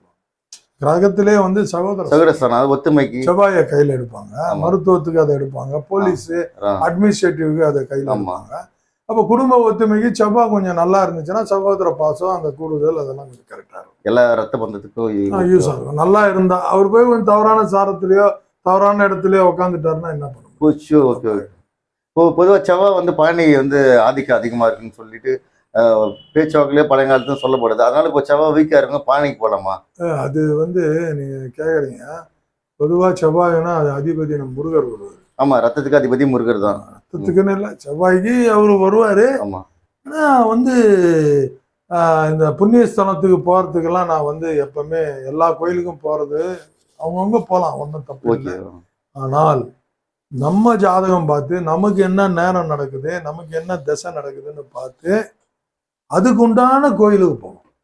அதுக்கு தான் நாங்கள் இருக்கிறோம். எங்ககிட்ட கேட்கலாம் எந்த இடத்துக்குன்னா. பொதுவாங்க இப்போ உதாரணத்துக்கு உங்களை நான் திருப்பி கேட்குறேன். நீங்கள் ஏதாவது வருடம் ஒரு முறை ஒரு ஜோதிடர்கிட்ட உங்களுக்கு உங்கள் மனைவி உங்கள் குழந்தை ஜோதிடத்தை ஒரு ஒப்பீனியன் கேட்டிருக்கீங்களா? எதிரி ஜாதகம் பார்த்தது இல்லைங்க. ஏன்? உங்க அப்பா பார்த்தது இல்லை, தேவைகள் இல்லை. எங்க அப்பா பார்த்தல, எங்க தாத்தா பார்த்தல. இது ஆனா தேவைகள் இல்லை. பிராமின்ல அவங்க எல்லாம் வருடம் ஒரு முறை கரெக்டா போயிடுவாங்க. அவங்க எல்லாம் கரெக்டா ஜோதிடம் பார்ப்பாங்க. வருடம் ஒரு முறை அந்த குடும்பத்துக்கு யாராருக்கு என்ன திசை நடக்குது, எந்த திசைக்கு எந்த சாமியை போய் பார்க்கணும்னு ஏப்ரல் மாசம் சூரியன் உச்சமா இருக்கும்போது செய்யும் போது 2 பரிகாரம், அதுக்கு 2 பலன் கிடைக்கும். கரெக்டா மே 15 ஏப்ரல் 15 மே 15 30 நாள் சூரியன் உச்சமா இருக்கும்போது கரெக்டா ஒரு ரவுண்டு போயிட்டு வந்துருவாங்க. எல்லாம் கண்ணா முன்னான்னு போக மாட்டாங்க கோயிலுக்கு. எந்த பிராமணனும் நீங்க ரெகுலரா கோயிலுக்கு போய் பார்த்துருக்கீங்களா? பார்த்துருக்க மாட்டீங்க, போக மாட்டாங்க. ஆமா, அதுவும் போக மாட்டாங்க. வருடம் ஒரு முறை கரெக்டா போவாங்க. புண்ணிய ஸ்தலத்துக்கு போய் கரெக்டா போய் பண்ணிட்டு அவ்வளவுதான். கரெக்டா படிப்பான், கரெக்டா கோர்லயே அவன் படிச்ச படிப்புலயே வேலை செய்வான். நம்மால ஒண்ணு படிப்பான், ஒண்ணு வேலை செய்வான். கரெக்டா போனோம். அவங்க கரெக்டா போய் அதை செய்யறாங்க. ஏன்னா அவங்க அப்பா அதை பழக்கம் பண்ணி வச்சிருக்காரு. அவருக்கு அவங்க அப்பா பழக்கம். நம்ம ஆளுங்க எப்ப எடுக்கிறாங்க? பிறந்தவொடனே பேர் என்ன வைக்கணும் வருவான். அடுத்து எப்ப வரான்? 27 வயசுல வரான். கல்யாணம் பொருத்தம் பார்க்கறதுக்கு வருவாங்க. பொருத்தம் பார்க்க வந்தா சந்தோஷம். ஏன் ஆவலன்னு வரான், அதான் மெயின். கல்யாணம் ஆவலன்னு வரான். அந்த அமைப்பே இல்லை இங்க. நான் வரவங்க கிட்ட எல்லாம் திட்டுறேன், இவ்வளவு நாள் என்னடா பண்ணி நின்னீங்கன்னு கேட்பேன். வருஷம் ஒரு முறை என்ன சம்பளம் குத்துற போறீங்க, என்ன ஃபீஸ் குத்துற போறீங்க? ஒரு ஜோதிடர் மேக்சிமம் நம்ம வேலூர்ல 200 ரூபாய் ஒரு ஜாதகம் பார்க்க, மெட்ராஸ்ல 500 ரூபாய் இருக்கும். ஆனா ஒரு குடும்பத்துக்கு பார்த்தா எவ்வளவு 2000 ரூபாய் தானே. பார்த்து எழுதிட்டு போய் ஒரு கோயிலுக்கு போயிட்டு வா, அந்த பணம் ரெட்டிப்பா வருங்க திருப்பியும். வருடம் ஒரு முறை ஜோதிடர் உங்களை வந்து உங்களை மாதிரி யாராவது ஜோதிடரை சந்திச்சு அங்க போக வேண்டிய என்ன சந்திக்கணும்னு நான் சொல்ல, ஜோதிடரை போய் பாரு. உங்களை மாதிரி ஜோதிடர்களை சந்திச்சு எந்த கோயிலுக்கு எங்க போனோம், எப்படி என்ன பண்ணணும் பண்ணா வாழ்வியல் வந்து நல்ல மாதிரி வேற லெவலுக்கு போயிடுங்க, டெவலப்மெண்ட் ஆகும்னு சொல்றீங்க. நல்லா படிப்பாங்க பிள்ளைங்க. ஓகே, அதே மாதிரி பேர் கொஞ்சம் நல்லா வைக்கணும். சிவாஜி ராவ் கண்டக்டர் தான், ரஜினிகாந்த் தட்சிணாமூர்த்தினா யாருன்னே தெரியாது, அவர் தான் டாக்டர் மு கருணாநிதி. அவரோட உண்மையான பேர் தட்சிணாமூர்த்தி, அம்மா வச்ச பேரு. பேருக்கு அப்ப ஏதோ பவர் இருக்குல்ல, பேரு கண்டிப்பா. அப்புறம் பேர்லாம் கொஞ்சம் நல்லா அமைச்சு சார் அது போனோம் சார், வருஷத்துக்கு ஒரு முறை போகணும். அவன் முன்னோர்கள் சாதாரண ஆள் இல்லை சார், எல்லாம் கரெக்டா வச்சிருக்காங்க. அது பயன்படுத்தி நான் எங்கிட்ட வான்னு சொல்ல, ஒப்பீனியன் கேளுங்க. நல்லா ஆன்லைன்ல பாக்குறேன் சார், கரெக்டா நீங்க என்னை ஃபோன் பண்ணி கேட்டா நான் வழி காட்டுவேன். என்ன பெருசா காசு கேட்டு போறேன், ஒரு 500 ரூபாய் கேட்பேனா 200 ரூபாய் கேட்பேனா? ஏன் உன் வாழ்க்கைக்கு நீ போயிட்டு வந்து பாரு, ஒரு வருஷம் பாரு எப்படி இருப்பா. அதனால நீங்க அந்த மாதிரி அமைச்சுக்கணும். பிராமின்ஸ் மாதிரி இப்ப சொல்றீங்கல்ல, பிராமினை பத்தி எவ்வளவு அழகா சொல்றீங்க.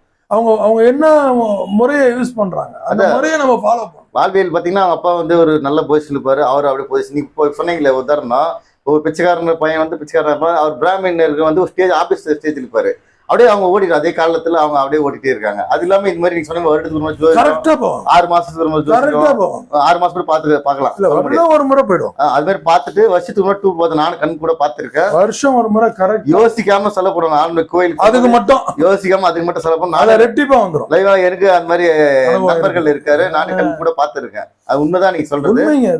சரி சொல்லுங்க மக்கள் பாத்துங்க. நீங்களும் ஒரு முறை வருடம் ஒரு முறை ஜோதிடம் பாத்துக்கோங்க, கண்டிப்பா உங்களுக்கு யூஸ்ஃபுல்லா சொல்றாரு. லைஃப்ல வந்து சக்சஸ்ஃபுல் ஆகிறதுக்கு வருடம் ஒரு ஜோதிடர் நம்பி இருக்குங்க, கண்டிப்பா வந்து பார்த்து ஏதாச்சும் ஒரு ஜோதிடர் விசிட் பண்ணுங்க.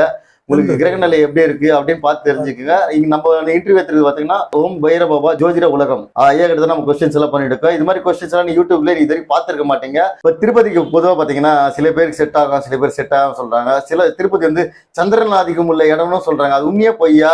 அது என்ன அது கூற்று எந்த வகையில உண்மை பொய்யா அதை பற்றி சொல்லுங்க ஐயா. அந்த கோயிலுக்கு போறதுனால என்னென்ன பலன் கிடைக்குது, இந்த ராசிக்காரர் போனோம், இந்த இவங்க போகக்கூடாது, இந்த நட்சத்திரக்காரர் போகணும், ஒன்னொன்னு ஒருத்தர் சோசியல் மீடியாவில் சொல்லும் போது எங்களுக்கு கன்ஃபியூஷன் ஆயிடுது. ஒரு நம்பிக்கையா ஒரு கடலிட்ட போறோம், அப்ப எங்களுக்கு கன்ஃபியூஷன் ஆயிட்டு எங்க ட்ராக் வேற மாத்தி விட்டுறாங்க. ஒன்னொன்னு ஒருத்தர் சொல்லும் போது உங்க ஒப்பீனியன்னா நீங்க என்ன ஜோதிடத்துல உங்க அனுபவத்தை வச்சு சொல்லுங்க ஐயா. எப்பவுமே தெய்வத்துல வந்து எப்படி ஆரம்பிக்குதுன்னா, நம்ம தெய்வம் எல்லாம் எப்படி ஆரம்பிக்குதுன்னா வீட்டுல இருந்து ஆரம்பிக்கும். வீட்டுல இருந்து வருஷத்துக்கு காட்டேரி முனியேஸ்வரம் கும்பிடுவாங்க, செங்கல் வச்சு. ஆமா, குலதெய்வத்துல இங்கதான் ஃபர்ஸ்ட் வீட்டுல கல்லு வச்சு காட்டேரி ஒரு முறை கும்பிடுவாங்க. யாரா இருந்தாலும் அவர் நல்லது கெட்டது கும்பிடுவாங்க. ஆமா, அப்படி பண்ணா நம்ம முச்சந்தி விநாயகர் இருப்பாரு, அவர் கம்பல்சரி. கிராம தேவதை இருப்பாங்க, அந்த கிராம தேவதை. அதுக்கப்புறம் வந்து ஸ்தலம், இங்க இருந்து நம்ம இப்படி திருப்பதி ஸ்தலத்துல வரும். எந்த சாமி கெட்ட சாமியே கிடையாதுங்க, அதுல நான் தீர்க்கமா இருக்கிறேன் நான். அதே மாதிரி இந்த ராசிக்காரன் தான் போனோம், அதெல்லாம் தப்பு, அதெல்லாம் சுத்த அம்பக்கு, அதெல்லாம் ஒத்துக்கவே மாட்டேன்.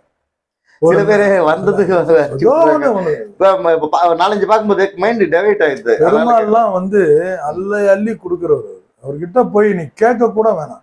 எவ்வளவு பேர் கில்லாடியா இருக்கட்டும், உள்ள போகும்போது நீ வேண்டவே மாட்டேன், அவரை பார்த்துட்டு அப்படியே உள்ள வந்து. ஆனா அனுபவம் நானும் உணர்ந்திருக்கேன். 5 செகண்ட் 10 செகண்ட் தான் உள்ள போயிட்டு அந்த ஒரு 30-20 செகண்ட்ல உள்ள வந்துடும். ஆமா, அப்படியே அந்த பிளைண்டா இருக்கும். அப்போ ஏன் பிளைண்ட் ஆகுது பிரெயின்?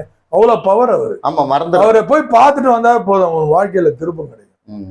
உங்களுக்கு ஜாதக பிரகாரம் சார் எல்லாருக்கும் ரேகை இருக்கு சார், அவன் வாங்கிட்டு வந்த வரவன்னு ஒண்ணு இருக்கு, முன்ஜன்மா கர்மா இருக்குது, அவ்வளவுதான் ஒழிய அதே மாதிரி திருப்பதிக்கு போனா கஷ்டம் வருது, திருப்பதி போனா நல்லா இருக்குது, எல்லாமே உண்மைதான். ஆனா கஷ்டம்ன்றது கிடையாது. போயிட்டு சந்திச்சுட்டு வாங்க. இந்த மாதிரி போனா கஷ்டம் வரும். சந்திரன் அது ஸ்தலம் வந்து சந்திர ஸ்தலம். ஒரு இடத்துக்கு ஒரு திங்களூர் இருக்கு இங்க கும்பகோணத்துல, சந்திரனுக்கு அது வந்து ஸ்தலம், அது சந்திரனுக்குரிய ஸ்தலம். அங்கேயும் போனா சிவன் தான் இருக்காரு, சந்திரனுக்கு இதுவே இல்லை. நவகிரகங்களுக்கு அமைப்பு மொத்தமே சிவன் தானே ஐயா? ஆமா, அங்க இருக்காரு, சிவனோட ரூபம் தான் நவகிரகம் எல்லாமே. இங்க போனீங்கன்னா இது வந்து சந்திர ஆதிக்கம் நிறைந்த இடம். அது உண்மைங்களா? அது உண்மைதான், சந்திர ஆதிக்கம். அதனால அந்த மாதிரி இங்க போனா கெட்டது நல்லதெல்லாம் இல்லை, போயிட்டு வாங்க. எங்க போனாலும் ஒரு ராவு தங்குது, ஒரு நைட்டு ஸ்டே பண்ணணும், அப்பதான் அந்த பலன் அருகும். அதிக பேர். ஆனா நானும் கேள்வி, காலையில போயிட்டு சாயங்காலம் காலையில போனா நைட் வந்துடுறேன். ஆனா உண்மையான ரொம்ப நாளா எனக்கு மனசுக்குள்ள ஓடிட்டே இருக்கு. ஆனா டூர் கிடையாது, டூர் கிடையாது. ஒரு நாள் நைட்டு உங்களுடைய கழிவு வெளியில போனாங்க, நீங்க ஒண்ணுக்கு போனோம், கக்கூசு போனோம், உங்களை தலைக்கு தண்ணி ஊத்தணும், உடம்புல இருக்கிற அழுக்கு அந்த ஒரு நாள் அழுக்காவது வெளியில போனோங்க. காலையில எந்திரிச்சு அதெல்லாம் செஞ்சுட்டு அதுக்கப்புறம் தெய்வத்தை சந்திச்சுட்டு வரணும். வந்து பாருங்க, அந்த மாதிரி எந்த ஒரு ஆன்மீக ஸ்தலம் போகும்போது ஒரு இரவு தங்கணும், ஒரு இரவு தங்கியே ஆகணும். அப்பதான் அந்த ரேசஸ் உனக்கு படும். பவர் படம் இல்ல படாதுன்றீங்க. இல்லன்னா ஒரு 20%, 20%. ஆனா முழுமையா 70% நீங்க எடுக்கணும்னா தங்கி அன்னதானம் மறந்துடாதீங்க. உங்க லெவலுக்கு தகுந்த மாதிரி அன்னதானம். ஒருத்தருக்காவது 2 பேருக்காவது வசதி இருந்தா 10 பேருக்கு ஏதோ வித் வாட்டர் பாட்டில், ஒரு 10 ரூபா வாட்டர் பாட்டிலோட கொடுக்கணும். ஆமா, இப்ப புதுசா எல்லாருமே வாட்டர் பாட்டில் கொடுக்குறாங்க. புதுசா இல்லைங்க, அப்படிதான் கொடுக்கணும். ஆனா இப்ப காலத்துல வாட்டர் பாட்டில் கையா, பழங்காலத்துல எங்க வாட்டர் பாட்டில் இருந்துச்சு. ஆனா அப்ப வந்து கொடுக்கும்போது பாத்தீங்கன்னா சாப்பிட்டு பழைய காலத்துல பார்சலே கிடையாது, உட்கார வச்சுதான் போடுவாங்க. ஆமா, உட்கார தண்ணி பக்கத்துல வச்சிருவாங்க. கண்டிப்பா பார்சல். கண்டிப்பா கண்டிப்பா. இப்ப கொடுக்கும்போது அவங்க சாப்பிட்டு துவைக்கும் போது அதுவும் நம்மளுக்கு முழுமையா அந்த அன்னதானத்தோட இது செயல் ஃபுல்லா சேராது. ஐயா சொல்ற மாதிரி நீங்க வாட்டர் கேனோட கொடுத்தா வாட்டர் பாட்டில் 10 ரூபாய் 10 ரூபா பாட்டிலோ ஏதோ வாங்கிக்கலாம். நீங்க அதே பேக்கேஜா வாங்கும்போது கம்மியாகவும் கிடைக்கும். அந்த காலத்துல பார்சலே இல்லை, உட்கார வச்சுதான் போடுவோம். உட்கார வச்சு கொடுப்பாங்க, இல்ல கையில பிரசாதமா கொடுத்துருவாங்க. தண்ணியை பிரசாதம்னா கொஞ்சம் தான் கொடுப்பாங்க, உட்கார வச்சு இலை போட்டு கொடுத்துருவாங்க. ஆமா, அன்னதானத்தை கண்டிப்பா கோயிலுக்கு போகும்போது ஒரு இரவு தங்கி அதை நீங்க பண்ணும்போது நல்லா முழுமையாடியும் 10 கூட போதும், 2 போதும், உங்க சக்திக்கு ஏற்ற மாதிரி. அதேதான். இரவு தங்குறதுல முழுமை அடைவே அப்படிதான் அடையும். முழுமை அடையினா இரவு தங்குறது, காலையில ஸ்தானம், உடம்புல இருக்கிற கழிவு, ஒரு அன்னதானம், முடிஞ்சு போச்சு. இது கம்ப்ளீட் ஆகும், அந்த ப்ரோக்ராமே கம்ப்ளீட் ஆகும். இதுதான் முறை. நம்ம வேலூர் புகழ் கிருமானந்த வாரியார் சொல்லியிருக்காரு, எந்த ஜாதகம் ஜோதிடம் சொல்லலை, ஒரு வாழ்வில் வந்து வெற்றி பெறணும்னா அறுவடை வீட்டுக்கு போயிட்டு வந்தா கண்டிப்பா எந்த நேர நிலையை இருந்தாலும் மாறிடும் சொல்லியிருக்காரு. அது வந்து அறுவடை வீட்டுக்கு ஒருத்தர் போயிட்டு வந்தா அது என்ன காரணம் சொல்லி ஏற்படும் நீங்க நினைக்கிறீங்க? இல்லை, இது வந்து ஒரு ஜென்ரல் ஒப்பீனியன். அறுவடை வீடு முருகரோட ஸ்தலம். அது யாருமே தமிழ் கடவுளுங்க. அவரை பற்றிலாம் பேசினா எனக்கு கண்ணில் தண்ணி வரும். அற்புதமான ஒரு படைப்பு அவர். நமக்கோசம் வந்து அவங்க அப்பா கிட்ட கோவப்பட்டுட்டு நமக்கோசம் என் நாடு என் மக்கள் அப்படின்னு அவர் உருவாக்குனவர் தான் நம்மெல்லாம். அகத்தியருக்கே குரு அவர் சித்தர்களின் தலைவன். இங்கே ஞானப்பழம் சண்டைலாம் வந்து நீங்கள் கதையாக தான் கேட்டுன்னு இருக்கிறீங்க. அதை உண்மையிலே என்னன்னா, சித்தர்களில் ஒரு 2 பேர் பெரிய லெவலில் வந்தாங்க, விநாயகரும் முருகரும். அவங்களுக்குள்ள காம்படிஷன் முருகர் தட்டி தூக்கிட்டார் அவர், அதான் உண்மை. அதுக்கப்புறம் அவங்க பகவான் பெரிய சிவனும் வந்து அவன் அவ்வளோ பெரிய ஆள் அவன் அப்படின்னு சொல்லிட்டு அவருக்கு உயிர் கொடுத்தார். உயிர் கொடுத்து 2 பேருக்கு பிரித்து விட்டாங்க, நீ இப்படி பண்ணு நீ இப்படி பண்ணுன்ட்டு. அதான் உண்மை. இது அதுக்குள்ளே போனால் ப்ரீஃபாக நிறைய பேசணும், தனியாக ஒரு வாட்டி அதை பற்றி பேசுகிறேன். உண்மை என்னன்னா, அறுவடையும் போயிட்டு வந்தால் ஜென்ரல் வருஷத்துக்கு ஒரு ப்ரோக்ராம் வச்சுக்கணும். அந்த அறுவடை வரும் போயிட்டு மனசு சார். எனக்கு தெரிஞ்சு இங்கே தோட்டப்பாளையத்தில் ரொம்ப கஷ்டம், ஒரு நார்மல் லைஃப் ஆகிறவங்களாம் எனக்கு தெரியும். என்கிட்ட ஜோதிடம் பார்க்குறாங்க, திருச்செந்தூர் கரெக்டாக போயிடுறாங்க கந்த சஷ்டிக்கு. நான் அவங்களை கூப்பிட்டு கேட்குறேன், ஏதுங்க பணம் இவ்வளோ கஷ்டத்தில் இருக்கிறீங்க? 10,000 ரூபாய் தண்டல் வாங்கி டெய்லி 100 ரூபாயா வருடம் கரெக்டாக போகிறாங்க. எனக்கு என்னாலே முடியல, அவங்க போகிறாங்க. அவங்க குடும்பம் முருகன் கூப்பிடுறான், போட்டுங்க 100 ரூபாய் தானாங்கன்றாங்க. வருடம் ஒரு முறை கரெக்டாக போகிறாங்க. ஆச்சரியமா இருக்குது. அந்த வருஷம்லாம் அவங்க நல்லா பண்றாங்க. அவங்க பொண்ணுக்கு கல்யாணம் பண்ணாங்க, காசே இல்லை. சித்தப்பா வந்தாரு, ஒரு 3 லட்ச ரூபா கொடுத்து ஜாம்னு கல்யாணம் பண்ணாங்க. முருகர் யாரையும் அமிச்சாங்க. யாரு இருக்காங்க இந்த வீட்டுல? யாருமே இல்லை, ஒரே பையன். வேலைக்கு போனா டெய்லி 600-700 ரூபாய் கிடைக்கும். வீடு பொது வீட்டுல அவங்க இருக்கிறாங்க. இப்போ அவங்க எல்லாம் 2-3 பேர் பெரிய லெவலுக்கு போயிட்டாங்க. பூர்வீக வீட்டுல ஒரு குடும்பம் இருக்குது, ஒரு பொண்ணு இருக்குது. அது கல்யாணம், தைரியமா மாப்பிள்ளை பாக்குறாங்க. அதுல ஒரு சித்தப்பங்காரன் வந்து கிட்ட இருந்து 5 லட்ச ரூபா செலவு பண்ணி, என் பொண்ணு, அவருக்கு பொண்ணு கிடையாது, என் பொண்ணு மாதிரின்னு கல்யாணம் பண்ணிட்டு போயிட்டாரு. முருகர் செயல் எல்லாம் முருகர் இன்னைக்கும் அதை வழக்கமா செய்யறாங்க. 10,000 ரூபாய் தண்டல் வாங்கி போறாங்க, திருச்செந்தூர் போறாங்க. அப்படியே அதெல்லாம் நினைச்சா ஆச்சரியமா இருக்குங்க. இன்னைக்கும் நீங்க நிறைய பேர் போறாங்க. கண்டிப்பாங்க. அறுபடை வீட்டுக்கும் இப்போ கண்டிப்பா போயிட்டு வரணும், தவறே கிடையாது. நான் என்ன கேட்டா எல்லா கோயிலுக்கு போனாங்க. அதாவது ஜோதிடர்கிட்ட போய் நம்ம ஏதோ ஒரு டாக்டர் கிட்ட போய் பிரிஸ்கிரிப்ஷன் எழுதுற மாதிரிதான். நமக்கு என்ன நோய் வந்துக்குது, அதுக்கு என்ன மாத்திரை சாப்பிட்டு சரி பண்ணிக்கிறோம். அந்த மாதிரி ஜோதிடர்கிட்ட நீ இப்ப ஜூம் பண்ணி எந்த கோயிலுக்கு போனா இமிடியேட் ரிலீஃப், அது ஜோதிடர் வழி காட்டுவார். டார்ச் லைட் மாதிரி மாத்திடலாம் முடியாது, அவர் வழி காட்டுவார், நீ போய் பிடிச்சிக்கணும். ஆமா, அது மாதிரி கரெக்டான போய் பிடிச்சிட்டு நீங்க போய் கரெக்டா பிடிச்சோன்னா கண்டிப்பா ரெப்டிஃபை காயினா நோட்டா மாத்திடலாம். நோட்டை மாற்றி அதை காயினை நோட்டை மாற்றின சிம்பிளாக சொல்கிறார். சாமி எப்படி சொல்கிறாருன்னா, உங்களுக்கு வர கஷ்டங்களில் வந்து 70% வரைக்கும் எல்லாமே குறைச்சிக்கலாம். அதுதான் சிம்பிளாக சொல்கிறாரு. இப்போ எனக்கு ராசி ஜாதகம் எதுவுமே இல்லை என்கிட்ட, ஒரு குடும்பத்துல யாருமே எழுதி வைக்கல, அவங்களுக்கு என்னதான் கதை பண்றாங்க, அவங்க என்ன பண்றாங்க. பொதுவா இங்க வந்து ஜோதிடம் பார்க்கும்போது பக்கத்துல யாராவது இப்படி வருவாங்க கூட, எனக்கு எதுவுமே இல்லை அப்படின்னு. அப்ப நான் என்ன சொல்லுவேன்னா, ஜாதகம் இருந்தா ரொம்ப நல்லதுப்பா, இல்லன்னு அது ரொம்ப விசேஷம், ரொம்ப ரொம்ப நல்லது. பகவான் மேல நம்ம பார்த்த போட்டு போயிடலாமே. ஏன்னா ஒரு கோயில் கும்பிட்டு போயிடல, அவன்தான் வேற என்ன, அல்டிமேட் கிட்ட சரண் அடைஞ்சிடணும். நம்ம ஜாதகம் இல்லைன்னா சார் ஒன்னு நல்லா புரிஞ்சுக்கோங்க, நீ இதை கேள்விப்பட்டிருப்பீங்க, அந்த காலத்துல போய் நம்ம ஜோதிடம் பார்க்கணும், எனக்கு எழுதி கூட என் பிள்ளைக்குன்னா ஆயுசு குறையும் பரவாயில்லையான்னு கேட்பாங்க. அந்த காலத்துல பணக்காரனுக்கு தான் ஜாதகம் எழுதுவாங்க. என்னது, பணக்காரன் தான், ஐயருங்களுக்கு தான் ஜாதகம், பணக்காரனுக்கு தான் ஜாதகம், ஏழைங்களுக்கு கிடையாது, துட்டு குத்தா கூட கிடையாது, எழுத மாட்டாங்க. என்னைக்கு போனா அன்னைக்கு நட்சத்திரத்தை வச்சு ஒரு பேரு, அதுதான் அதை வச்சு போச்சுக்கோ. அதுலயும் வண்டி ஓடின்னு தான் இருக்குது. பேர் ராசியில கல்யாணம் பண்ணி நல்லா இருக்கிறாங்க. ஆமா, அதெல்லாம் ஜாதகம் இல்லாதவங்க பேர் ராசி வச்சு தானே பண்ணிடுறாங்க.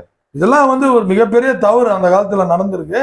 இன்னைக்கு எல்லாருமே படிக்க, இது ஒரு வாழ்வியல் படிப்பா கொண்டு வந்துட்டாங்க, சப்ஜெக்டா கொண்டு எல்லாம் படிக்கிறான், பாஸ் பண்றான், ஜோசியம் பாக்குறான்.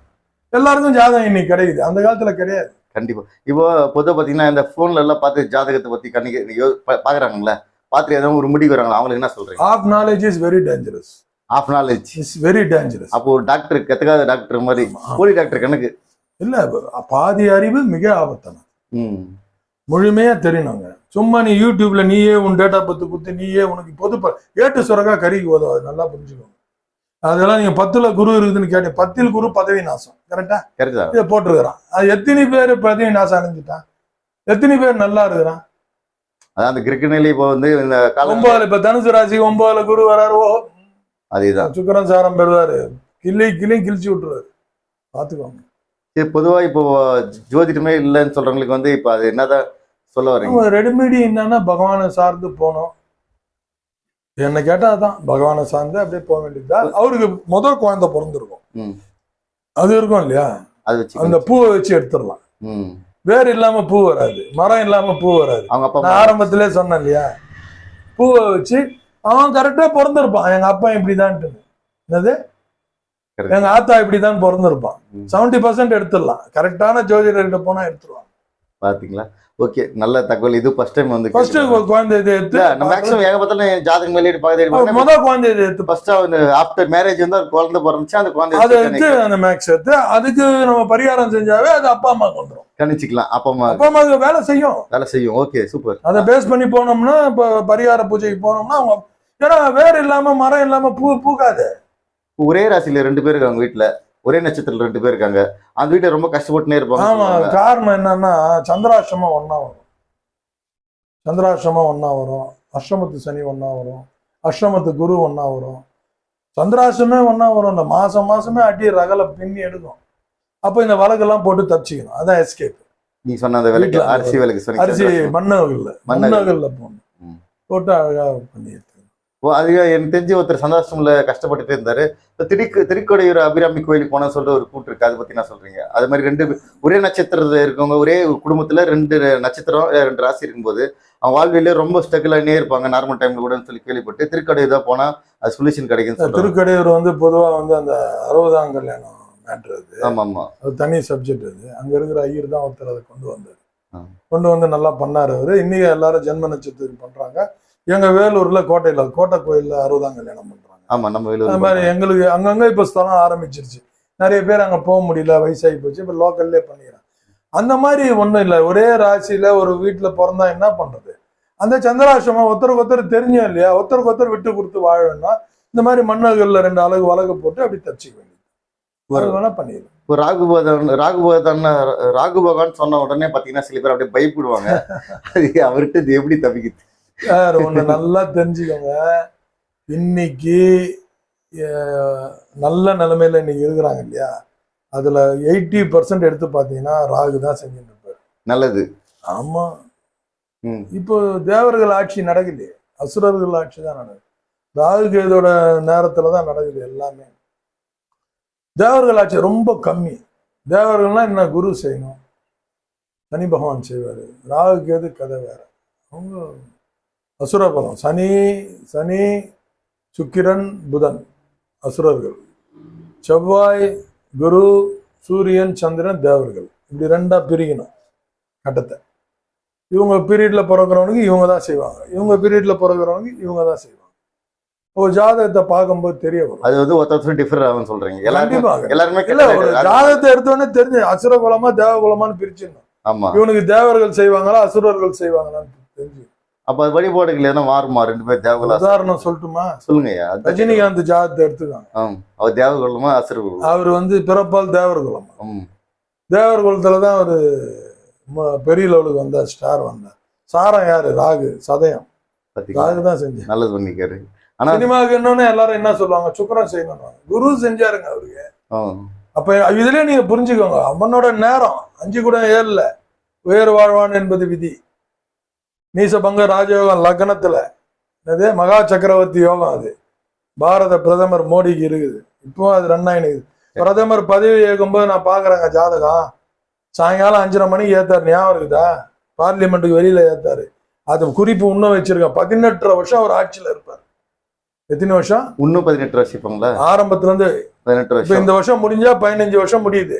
அடுத்த அவர் தான் வருவாரு. அடுத்த வருவாருன்றீங்க. 3.5 வருஷம் இருப்பாரு. 3.5 வருஷத்துல விட்ரா பண்ணுவாரு. இன்னொருத்தரை உள்ள போடுவாங்க. 1.5 வருஷம் அவன் மேஜிக் காட்டுவான்.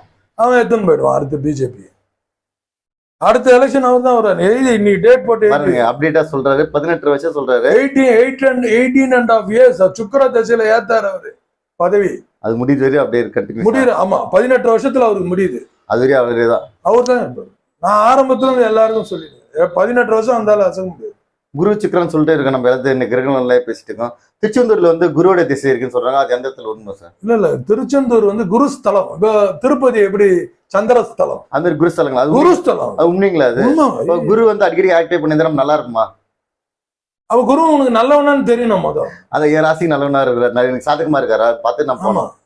அந்த உங்க ராசிக்கு யாரு? குரு வந்து நிறைய பேருக்கு கெட்டவருங்க, நிறைய பேருக்கு நல்லவரு. ஆமா. ஒரு ஜாதகத்தை நீங்க எடுத்துட்டீங்கன்னா, மிதுன லக்னத்துக்கு குரு யாரு?